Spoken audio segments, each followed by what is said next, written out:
कहानी का नाम अघोरी धाम का श्राप। Horror story. रात के 12:13 हो चुके थे। पूरा गांव अघोरी धाम नींद में डूबा था।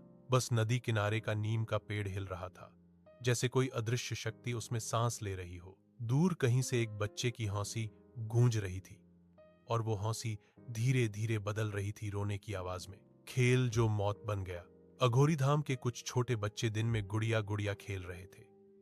हंसी, मिट्टी और मासूमियत से भरा वो दोपहर का समय था।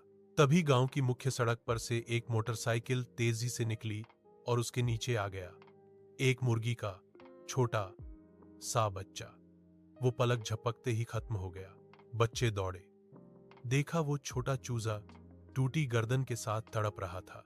एक बच्चा बोला, गांव में जब कोई मरता है तो उसे नदी किनारे जलाते हैं, चलो इसे भी जलाते हैं, नहीं तो इसका आत्मा भटक जाएगी। सब बच्चे मिलकर उस चूजे को उठाते हैं, नदी किनारे ले जाकर सूखी लकड़ियां लगाते हैं और पहली बार किसी की चिता जलाते हैं। धुएं के साथ हवा में कुछ काला साया उठा और धीरे धीरे नदी के पानी में समा गया। 10 मौत को आमंत्रण। बच्चे खेलने के बाद नदी में नहाने लगे। सब मजाक में छींटे उड़ा रहे थे, पर तभी रवि नाम का बच्चा अचानक चिल्लाया, मुझे कोई नीचे खींच रहा है, बचाओ। पानी उबलने लगा, बुलबुले उठे और फिर सन्नाटा। रवि गायब हो गया। बाकी बच्चे डरकर भागे। गांव पहुंचे तो सबने देखा आसमान में अंधेरा फैल गया था और हवा एकदम थम चुकी थी। उस दिन के बाद से अघोरी धाम में हवा चलनी बंद हो गई।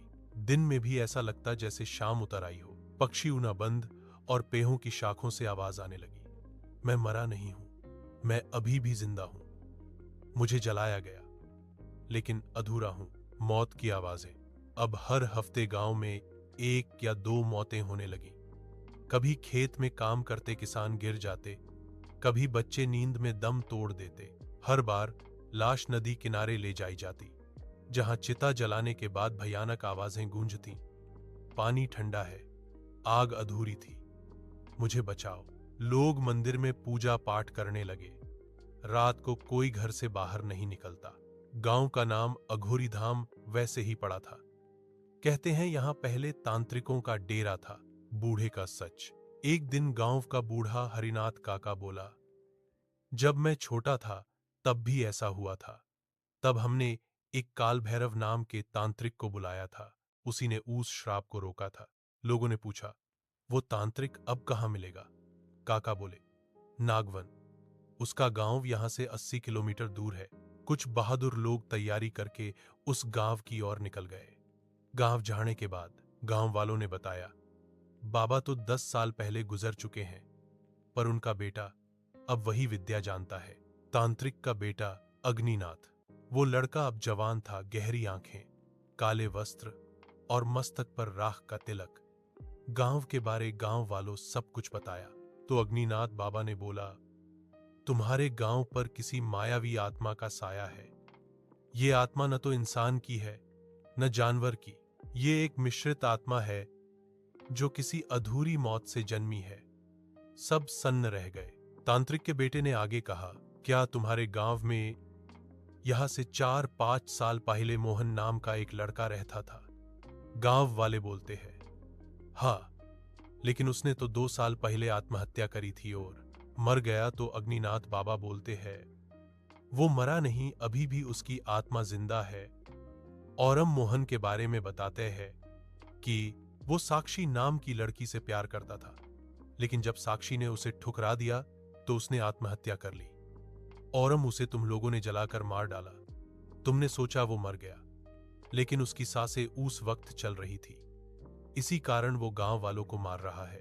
उसी नदी में जहां अब तुम लाशें जलाते हो, अब वो आत्मा नदी, राख और हवा तीनों में बांट गई है।